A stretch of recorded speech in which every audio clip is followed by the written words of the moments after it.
have something to offer to business that hasn't been shown before.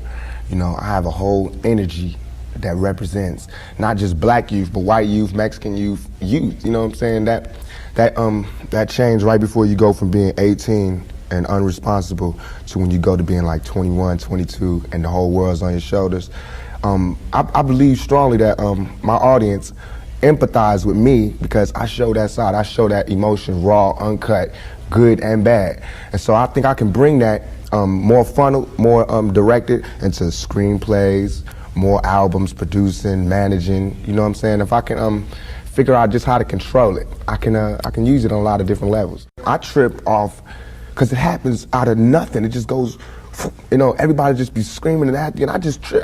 I get uncomfortable, and it's like similar to a deer being caught in the headlights. I just freeze, you know, and I don't know what to do. I don't know if I should be what they want me to be, or if I should make them hate me so they can stop. You know, like say something mean so they can just stop.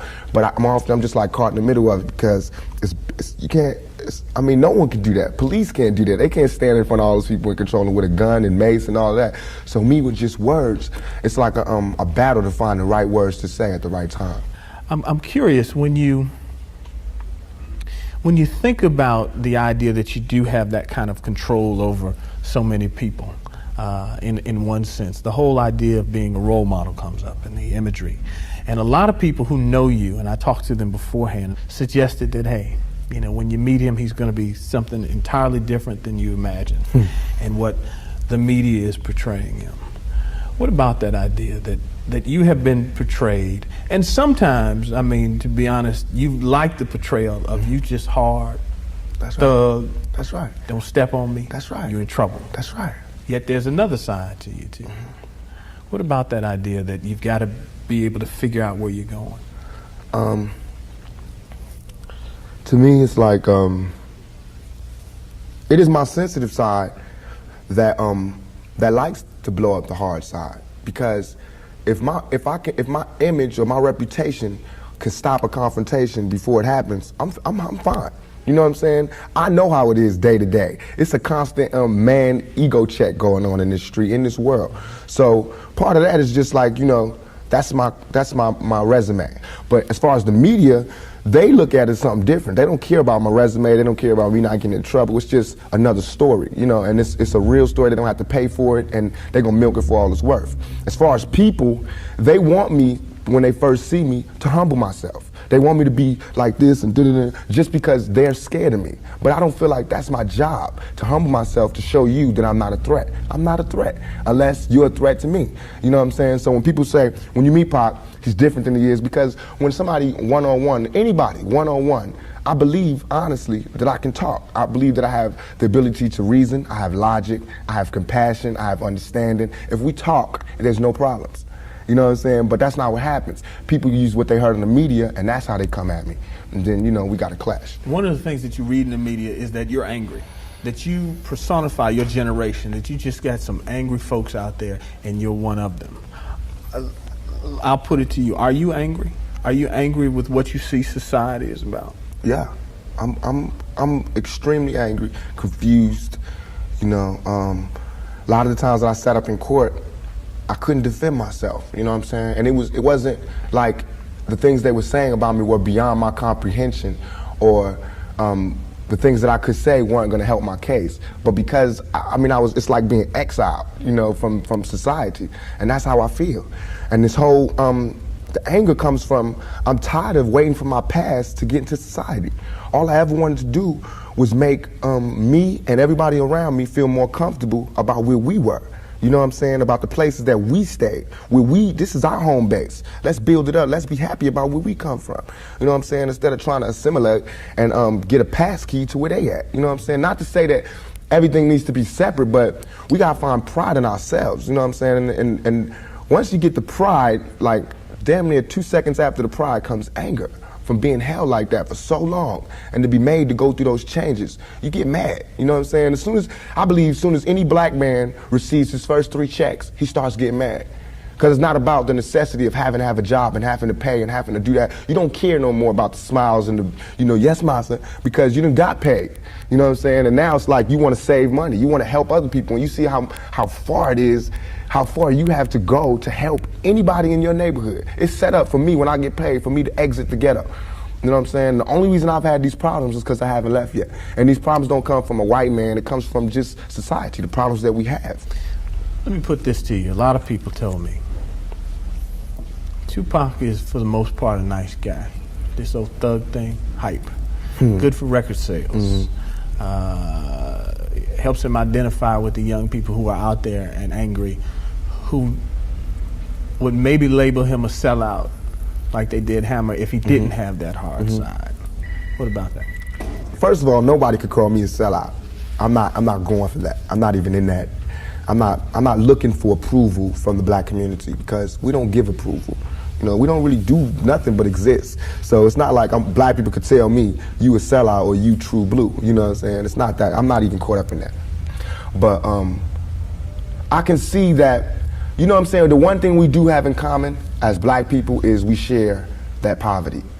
So the thug side is more closer to the poverty than me being rich. How can I come to any community center, you know what I'm saying, sporting a Rolex Presidential, all these diamonds, and be like, look, we, you know what I'm saying, gotta. But now when I say we, they know what I mean. I'm not saying like I live in this neighborhood and nothing, but I'm a thug, and they thugs. They can relate to it. I don't even have to say that, you know what I'm saying? When I come, I don't have to say I'm real. They already know that, you know what I'm saying? From me being me, from not pushing the thugness, but I know from the business that everybody in this business is always whispering in your ear about what you can't say, what you can't do, what you can't wear in this world and in this world. It's two worlds, a white world and a black world. All I did was stand in the middle, you know what I'm saying, and say I'm living in both worlds. I can go to the streets and survive, and I can go out here and do my business out here. I'm play devil's advocate again. All right. Critics say, yeah, but you're being pimped. You're being pimped by the record executives who will allow you to do your thug life because it portrays a certain black. I mean, you've heard it, that if you were just a singer, you wouldn't have the same record contracts you have. Right. But because you portray the thug life, the gangster rap, they've allowed you to make that money. They've allowed you to push and make your platinum. I beg to differ. You know what I'm saying? I'm getting pimped. That's true. But just like how a woman would be, you know what I'm saying? Anybody to be pimped. It's like, it's not that you get pimped, it's how long you get pimped. You know what I'm saying? Because if you really look at this situation, it is not I who's being pimped. When you look at them white kids with Raiders hats on, it's the white folks getting pimped. You know what I'm saying? Because I'm making their future. I'm writing down their curriculum. Right now, what I write in my album today, when it comes out in 2 months, that's what white kids is doing. So who really is getting pimped? What I'm writing in my raps is what them white kids is gonna be saying to their mamas and daddies when they come home. Who is getting pimped?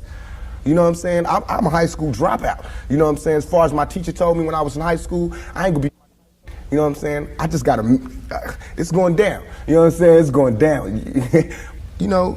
Everybody's getting pimped. Whether you work a 9 to 5 or whether you work for yourself, you're getting pimped by somebody. That's not the crime. The crime is how long you allow yourself to get pimped. You have to come up. Everything is a come up. Everything is a struggle. You start from the bottom, working to the top. The press and the media make you think that a black man arming himself is illegal or criminal, or that he wants to arm himself to rob a liquor store or something. You know what I'm saying? That is for me to defend myself, and it should always be. It's just about surviving, and we have to be honest about the tools that we use to survive. And why is a black life any more recoupable than a white life? You know what I'm saying? We know that they don't put the same security in the ghetto that they do in the whites in the white neighborhoods. So therefore, for me to be out here saying don't, put your guns down and no violence, that's hypocritical. And if I didn't talk about the violence, everybody would act like the violence wasn't there. We, as rappers, bought that violence. We bought the violence that we seen on the street. We put in our records for years. And after 3-4 years, people finally starting to see it because of all the statistics that's going on in the streets. If we stop talking about it, then they wouldn't take statistics. And when they stop taking statistics, then we'd be killing each other in the street, and these white people wouldn't care no more. Only reason they care is because, there's been some strays, and we done slipped over in the white neighborhoods, and there's kids in Iowa that want to be like us. You know what I'm saying? There's kids in Indiana that's trying to be like us, because they can relate too. You know what I'm saying? You even admitted, I don't live in that neighborhood anymore. There's no real reason for you to carry a 9mm. Don't believe that. Why? In 2 years, I've had a gun pulled on me by my limo driver, by police, by everybody. You know what I'm saying? And I better be. I better be. You know what I'm saying? I've been attacked. You ain't read the papers about these skinheads trying to blow up black churches. Why?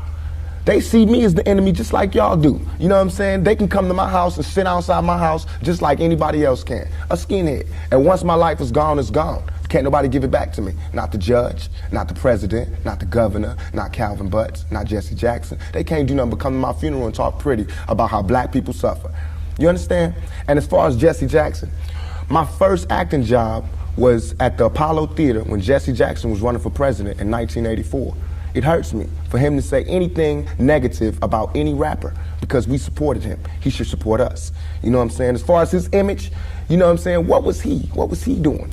You know, he should be the last person talking about gun violence when he sat right there while Martin Luther King caught one in the neck. You know what I'm saying? Things ain't really changed that much.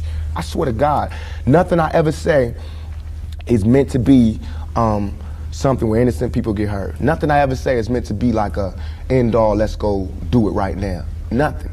Everything I ever say, and if any, this is so we can set it clear, anything I ever say as it pertains to my peers and being strapped is only in self-defense. You know what I'm saying? Because right now where I'm at, the world is harsh. And I just don't got no beautiful stories. You know what I'm saying? I'm gonna just be getting them ready. Because that's why I think I messed up. If somebody would have grabbed me, pulled me to the side and been like, look, Tupac, as soon as you step out here, they're gonna be at you. If somebody would have explained it to me, I wouldn't have took the same mistakes. But I made those mistakes. And that was my job to stop somebody else from making those same mistakes. To lay it out, to lay out the real map on the world and how it is.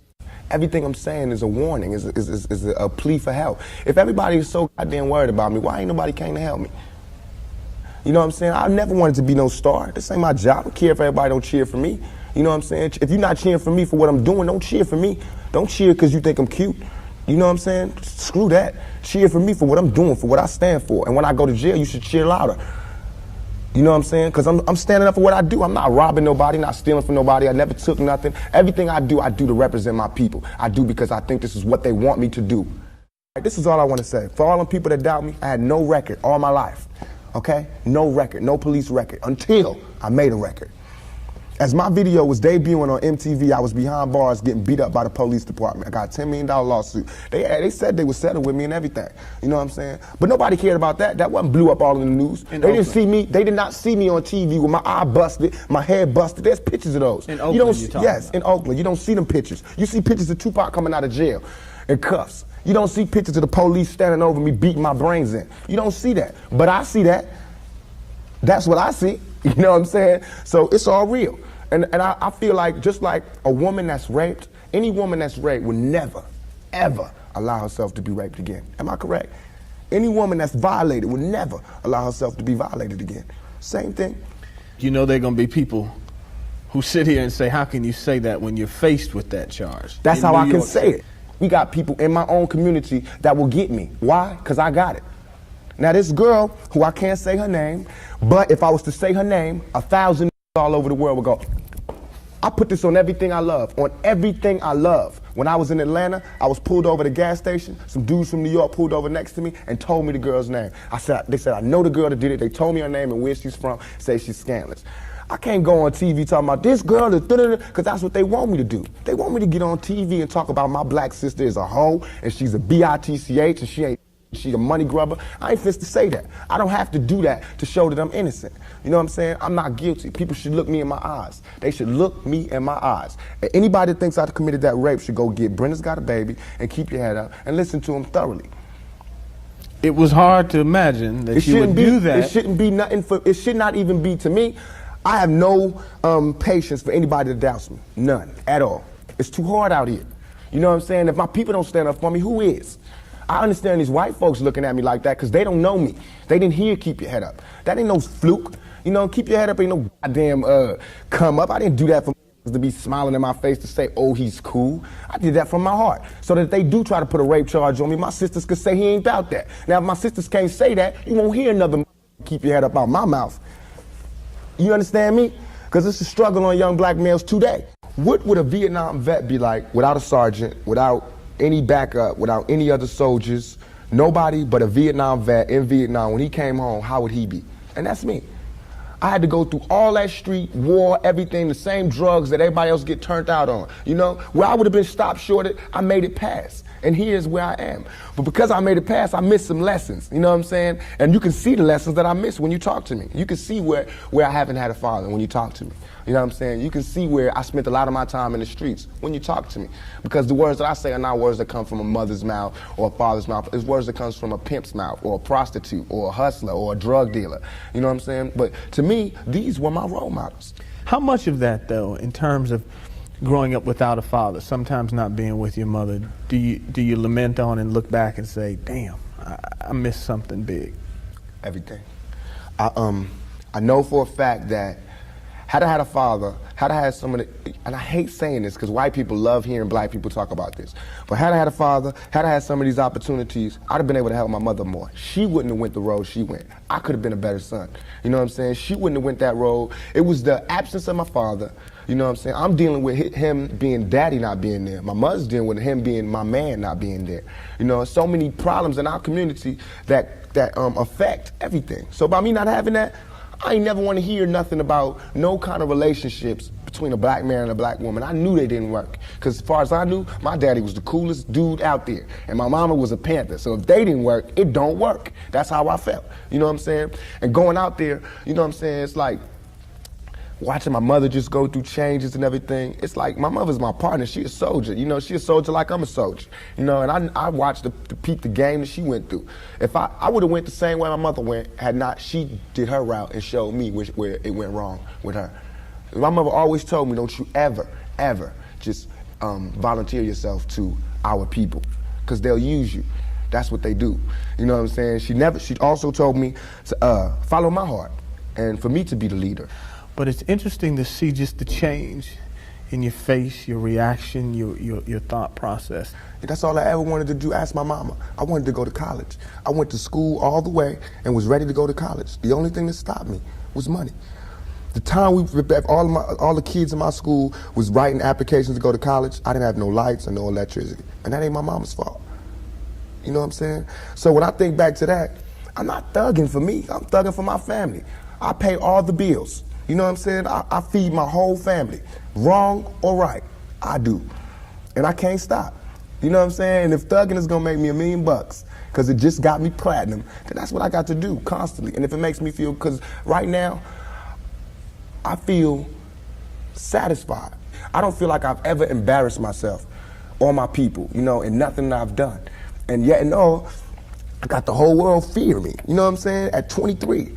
Weighing 160 pounds, you know what I'm saying? And I ain't even started. I haven't even wrote my plan out yet, and they scared. I got the vice president know who I am, the president, every cop in every city, you know what I'm saying? And I haven't even started working out a plan.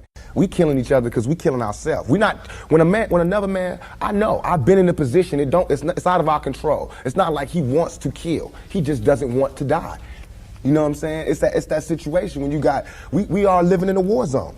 It's not as easy as these people are making us think, that they just got some criminal ass black kids with guns. It is not like that. We live in hell. We live in the gutter. We got us stacked up 80 deep in one building.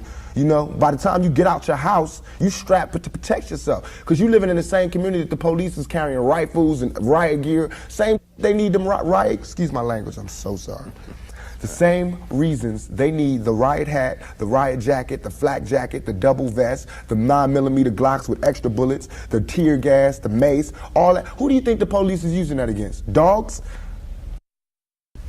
So we fighting the same villains that they fight in the street. But instead of them seeing us fighting villains in the street, we all villains. Is your generation the one that is picking up for where the Panthers left off, saying, all right, enough is enough?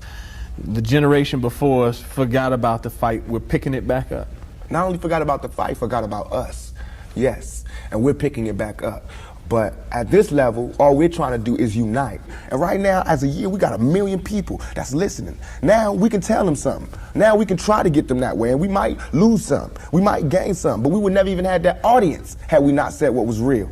You know what I'm saying? And the main thing for us to remember is that the same crime element that white people are scared of, black people are scared of. The same crime element that white people fear, we fear. So we defend ourselves from the same crime element that they scared of. You know what I'm saying? While they waiting for legislation to pass and everything, we next door to the killer. We next door to him, you know, because we up in the projects where it's 80 in the building. All them killers that they letting out, they right there in that building.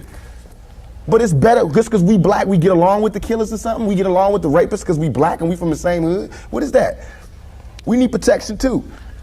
Finally, I want to ask you about something that someone else asked you in the interview, and I thought the answer was interesting because I think it speaks to you and your generation a lot. Someone said, where do you see Tupac 10 years from now? You said, hey, I just want to be alive. That's real for you. That's so real. I made a metamorphosis. I'm a new person today because I used to strongly and honestly, I feel like I could represent my generation so much because I honestly did not care whether I lived or died. But now, I cannot die with people thinking I'm a rapist or a criminal. I can't leave until this shit's straight. You know, I'm not suicidal. I can't go until y'all really know what time it is. And then after that, boom, it's all over. And we can see, you know, how this shit fall. But that's how it is. And the reason being is because if I can't live free, if I can't live with the same respect as the next man, I don't want to be here.